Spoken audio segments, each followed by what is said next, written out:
Яг 100 дахь хоног маань энэ оны 11 сарын 30-ны өдөр байгаа.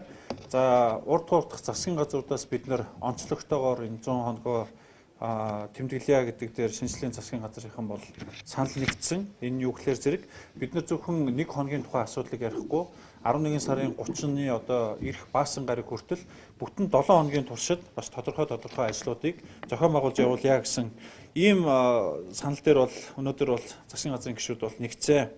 За бид бүхэн эх 7 хоногийн даваа гарагаас эхлээд тодорхой ажлуудыг хийн. Төрийн түүхийн музейд бид бүхэн шинжлэлийн засгийн газар 100 хоногт гэсэн гэрэл зургийн үзэсгэлэнг бид бүхэн нээж сурчлахаар бол төлөвлөж байна.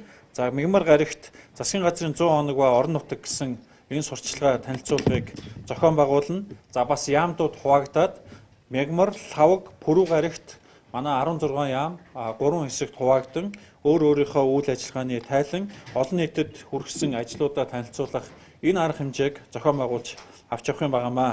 За мөн 11 сарын 27-ны Мягмар гарагт Монгол Улсын ерөнхий сайд бүх хэвлэл мэдээллийн байгууллагын төлөөлөгчид сэтгүүлчтэй зангаагүй уулзалт зохион байгуулахаар бид бүхэн төлөвлөж байгаа.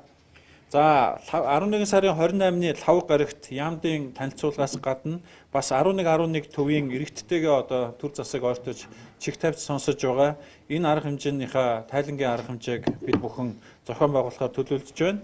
За 11 сарын 29-ний өдөр бас Монголын үндэсний радио телевиз, олон нийтийн телевизээр бид бүхэн бас иргэдээр тулгуурсан энэ шууд ярилцлагын нэвтрүүлгийг зохион байгуулахаар төлөвлөлөө.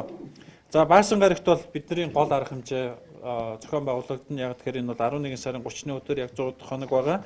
Бидний шинжлэлийн засгийн газрын нэгдсэн арга хэмжээг соёлын төв өргөөнд 18 цагаас зохион байгуулахаар энэ төлөвлөлтийг хангаж байгаа. За энэтэй холбогдуулаад бид бүхэн бас телевизийн нэвтрүүлгүүд, радиогийн шторк, за мөн телевизийн одоо баримтат нэвтрүүлэг, мэдээлэл сурчлагын тодорхой ажлуудыг зохион байгуулж явуулах болно гэдгээ бас та бүхэн мэдгэхийг хүсэж байна.